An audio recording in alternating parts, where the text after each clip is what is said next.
Buenas noches, mi nombre es Sandra Caterine Arias y soy estudiante del programa de Seguridad y Salud para el Trabajo en la Universidad o Fundación Universitaria San Mateo. Continuando con la actividad número 3 de la unidad 4, vamos entonces a ver qué riesgos tenemos en nuestra actividad económica, ¿sí? Entonces, el primer punto dice: identifique los procesos en los cuales se está en contacto con agentes patógenos y las enfermedades infecciosas que se generan y su sintomatología. Es importante recordar que nuestra actividad económica se refiere con la siembra de aguacatejas, es decir, es una actividad agropecuaria.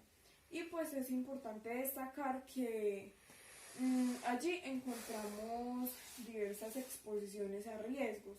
¿Por qué? Porque existe mucha manipulación de lo que es herbicidas, abonos, insecticidas, venenos, etcétera, ¿sí? Aquí yo me voy a apoyar un poquito visualmente para recordar los títulos.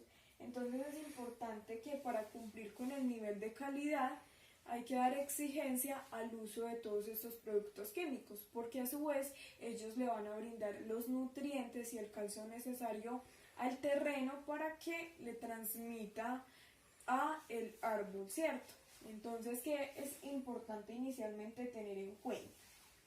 Estos productos, pues obviamente son muy eficientes para lo de la calidad, pero a una exposición podemos encontrar varios grados de peligrosidad, partiendo de una irritación a nivel de nuestras vías aéreas, es decir, nuestro sistema respiratorio, etcétera. Pero también encontramos otros síntomas muy graves, como lo es, por ejemplo, inflamación del hígado o hepatitis B tóxica, que es una enfermedad drástica. Además, podemos encontrar también deficiencias a nivel genético. Se ha comprobado que una persona que ha trabajado toda la vida con venenos y no dispone de las medidas de seguridad y bioseguridad adecuadas puede tener daños o malformaciones en sus generaciones. Un ejemplo, resulta que al estar tan expuesto a estos productos puede que su sistema o su sangre se contamine. Entonces, si tiene un niño, el niño le puede nacer con 6 deditos o con una malformación a nivel de la cabecita o del cuerpo. Por eso es importante mencionar que en algunos países donde trabajan tanto con este tipo de productos químicos, insecticidas, etcétera, hay muchas malformaciones. Por ejemplo, en la India. En la India uno observa que nace una persona con 2 cabezas o nace una cabecita y 2 cuerpos. Eso lo muestran mucho en los documentales y son casos de la vida real. Pero es por eso, no es por otra cosa, sino también por estas exposiciones que tienen con estos productos que son altamente tóxicos. Esa es la palabra que podemos emplear. La segunda pregunta es: establezca los controles de prevención, barreras químicas o físicas frente a la exposición de estos agentes para prevenir una posible enfermedad de tipo infeccioso. Entonces, recordando pues toda la problemática que se evidencia o se desencadena por el uso y almacenamiento de estas sustancias, vamos a hablar de las medidas de seguridad que debemos tener para enfrentarnos a ello. Como primera medida es el uso de los elementos de protección personal. Hay algunos elementos de los que acabamos de mencionar que son amigables con el medio ambiente, por lo cual no se exige una indumentaria diferente, o sea, se puede trabajar con el uniforme de trabajo siempre y cuando sea camisa manga larga, pues las botas de seguridad, los guantecitos, etcétera. Pero hay otros que sí requieren el uso de un traje Tyvek o un traje antifluidos, ya que este va a evitar que haya una exposición directa con nuestro cuerpo, ¿sí? Entonces, sin embargo, si hay algún residuo o alguna proyección a nuestro cuerpo, debemos disponer de una ducha para nosotros bañarnos, ¿sí? Entonces, como segunda medida, vamos a hablar de disponer de duchas.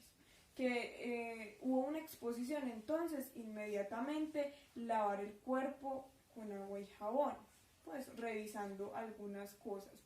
También es importante contar con tarros lavavajos o duchas lavavajos. Si hay una proyección a nivel ocular, entonces se recomienda lavar mínimo durante 15 minutos. Pues ¿con qué fin? Con el fin de que salga esta sustancia de nuestros ojitos. Indispensable e importante, conocer el producto al cual nosotros nos vamos a exponer. Yo no puedo trabajar con algo que yo no conozco. ¿Por qué? Porque me puede causar indirectamente un daño, porque yo estoy confiada, yo confío de que no me va a perjudicar. Y en realidad sí, entonces es importante conocer la hoja de seguridad del producto. Entonces, cuando hablemos con los proveedores, que inicialmente y prioritariamente nos brinden la hoja de seguridad, allí vamos a ver las características del producto, a qué peligros nos vamos a exponer, vamos a identificar muchas cosas, las medidas de prevención y protección, y además qué hacer en caso de un derrame, cómo atender un primer auxilio. Por eso, antes de todos los anteriores que mencionamos, ese es el más importante. Recordar también que para el almacenamiento, no solamente es cuando utilicemos esas sustancias, sino para el almacenamiento debemos contar con algunas medidas. Ejemplo,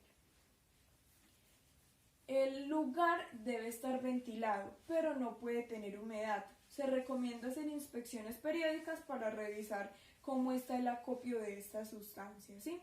Además de ello, vamos a hablar de que la finca está dividida por sectores, sector 1, sector 2, sector 3. Hablamos de mucha siembra de muchos árboles de aguacate. Entonces, si se aplicó el veneno o el insecticida en el sector 1, se recomienda que los trabajadores laboren en el sector 3. Ok, ellos van a estar bien protegidos, van a tener su mascarilla media cara con los filtros. Sin embargo, es importante disponer de otras medidas. Por eso se recomiendan todo este tipo de cositas. Dios les bendiga o Dios la bendiga.